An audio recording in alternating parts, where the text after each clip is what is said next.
All right, so this is the 2024 Civic Education, Section B completion, and this is internal.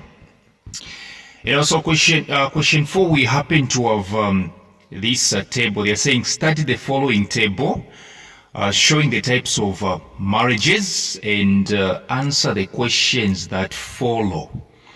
We do happen to have the column which is showing the types of marriage, and the other column is showing the key issues. So we have the first type of a marriage, which is called statutory marriage, and its key issue we are yet to find out.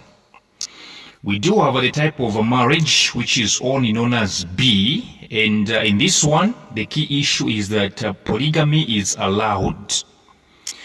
The third type of marriage is only known as C, and the key issue of this type of marriage, they are saying man and woman live together without consent or payment. Question A, identify the types of identify the types of marriages marked B and C. Well, I will even tell you the key issue on statutory marriage. All right, I will even tell you the key issue on the statutory marriage.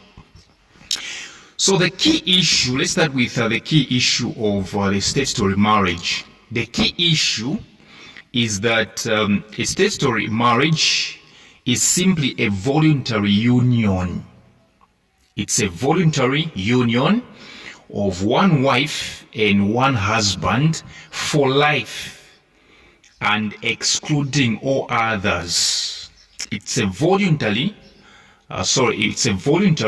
union of one wife and one husband for life and excluding all others. Yes, this one is actually statutory marriage. It's about sticking to one wife, one husband, and forgetting about others.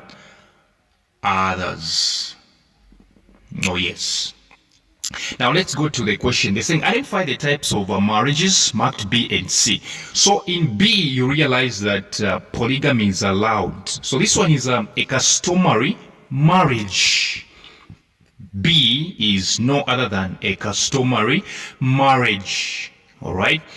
And then in C, you realize that they are saying man and woman live together without, a consent or payment. And of course, this one is cohabitation. C is cohabitation.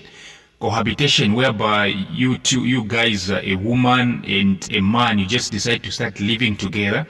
Yes, foolishly, right? Yes. So a man and woman live together without consent or payment. Can you imagine? Can you imagine getting somebody's daughter without paying? You are sleeping with somebody's daughter without paying anything. This is the same daughter whose mother, has been supporting financially. All right. When this daughter was sick at night, the mother used to go to clinics and the staff. And you as a man, you just take this lady for free. Can you imagine? Where is this world heading to? So it's called cohabitation. Cohabitation.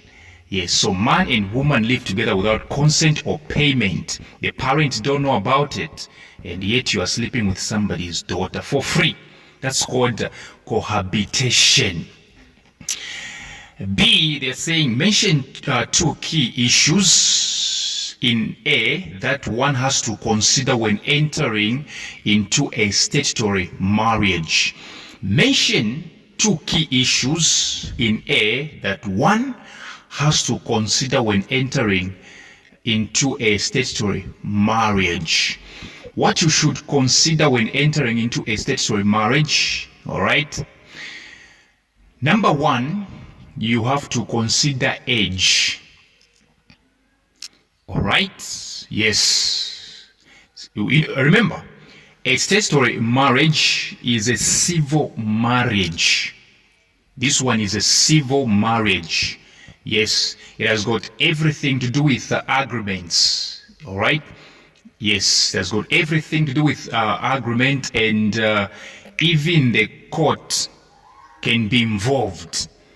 Yes, even the court is actually, involved. All right, involved. So this one is not just any other marriage. All right, this one is with this one there is even a marriage certificate. So the following, you consider age. All right. Number 2, you consider a takeout of notice of marriage, or you just say notice of marriage. So age, notice of marriage. All right, age, notice of marriage. Number 3, you also consider marriage certificate. So I'm saying age, notice of marriage, marriage certificate, and solemnization of a marriage. Solemnization of marriage. Okay, this marriage has to consider solemn, which means serious. So you mention age, marriage certificate, notice of marriage, solemnization of marriage, even a relationship. Yes, this one is a statutory marriage. It has got everything to do with legal and some stuff. Question C, explain what the Marriage Act states concerning marriage payment in a civil marriage. Explain what the Marriage Act states concerning marriage payment in a civil marriage. Well, this question has been given 2 marks, but the Marriage Act doesn't say anything about payment, about marriage payment. The Marriage Act doesn't say anything concerning marriage payment. All right? If the Marriage Act is going to say anything about it, it will just be in line. It will just be in line with what a customary marriage states. Otherwise, the Marriage Act doesn't say anything. It doesn't state anything concerning marriage payment. All right? So if they ask you such a question, just tell them what a customary marriage says. Because this question, if you check very well, they are saying explain what the Marriage Act states concerning marriage payment in civil marriage. So here they are simply saying mention or state what the Marriage Act says, all right, in reference to marriage payment in a statutory marriage. Remember, civil marriage is a statutory marriage. So the Marriage Act of the statutory marriages doesn't actually say anything. So if you're going to say anything here, you just have to say in line with what the customary marriage states. The customary marriage states that there must be always payment as recognition of the marriage. So when answering this question, you refer to customary because in a statutory marriage, the Marriage Act doesn't say anything concerning payment. All right? There is always payment as a recognition of the marriage. There is always payment as a recognition of the marriage. Yes. The payment is made by the bridegroom, okay, to the family of the bride to be. I'll repeat. There is always payment as a recognition of the marriage, which means the customary marriage states that there must always be a payment, okay, as a recognition of the marriage, which means without payment, that marriage is not recognized. There is always payment as recognition of the marriage, and the payment is made by the bridegroom to be to the family of the bride to be. Yes. Question D, describe the concept consent in relation to marriage. Describe the concept consent in relation to marriage. So in short, what is consent? Consent. What is consent? Consent is when the parents or guardians of the woman getting married give permission for her to marry, and also when the person getting married agrees to marry. This is when the parents or guardians of the woman getting married give permission for her to marry, and also when the person getting married agrees to marry. So in short, consent is whereby the people that have been keeping you, either your parents or your guardians, agree. They give you permission to go ahead and marry your husband to be. And you also agree, you as a woman, you agree to marry this one. That is consent. So consent is when your guardians or your parents give you permission to go ahead, and you yourself as a lady, you have agreed to marry this one. Right? So if somebody just takes you by force, okay, they don't have any consent, okay, they don't have your consent, all right, for you to marry them. That is a crime. Yes, that is an offense. Okay, let's do question 5A. Describe the concept human-wildlife conflict. Describe the concept human-wildlife conflict. You can see, right? Human-wildlife conflict. Human-wildlife. Wildlife means animals. So describe the concept human-wildlife conflict. It's a conflict, all right? Before I can give you the answer, it's a conflict between humans, people, and animals. So let's know what's happening. So you say human-wildlife conflict. This is when humans and wildlife, which means animals, compete for resources or habitats. This is when humans and wildlife compete for resources or habitats. All right? Or when wildlife threatens humans. So this is when humans and wildlife compete for resources or habitats, or when wildlife threatens humans. People and animals begin to fight over places to live, resources and habitats, or when wildlife threatens humans. Okay, yes, you go to villages, this happens actually. You go to villages, this happens. All right, people are always running, all right? People are always being chased after by animals. It's called human-wildlife conflict. It's a conflict between animals and humans. This can lead to injury, for real, and death. People die.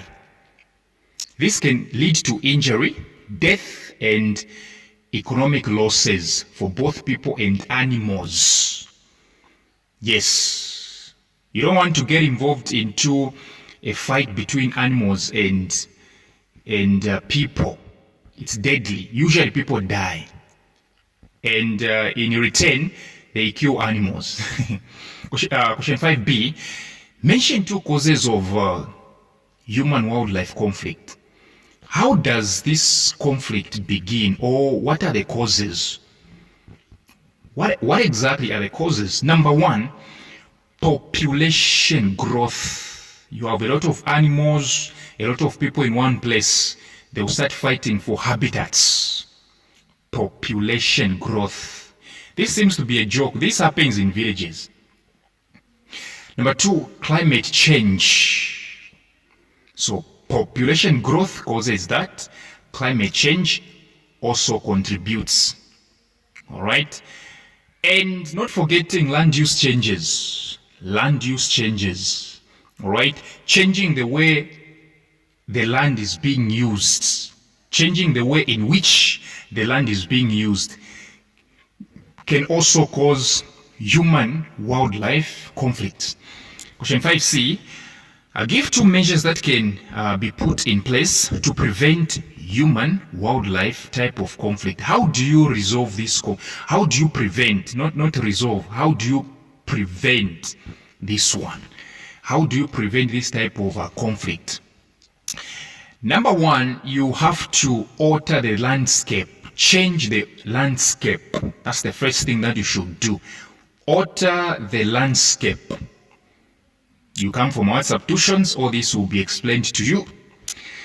Number two, you have to change the way resources are managed. So number one, change the landscape. Number two, change the way resources are managed. Change the way resources are managed. Number three, you have to manage animal populations. Number one, change the landscape. Number two, change the way resources are managed. Number three, manage animal populations. Very important. And so the last question, 5D, explain the concept ecosystem.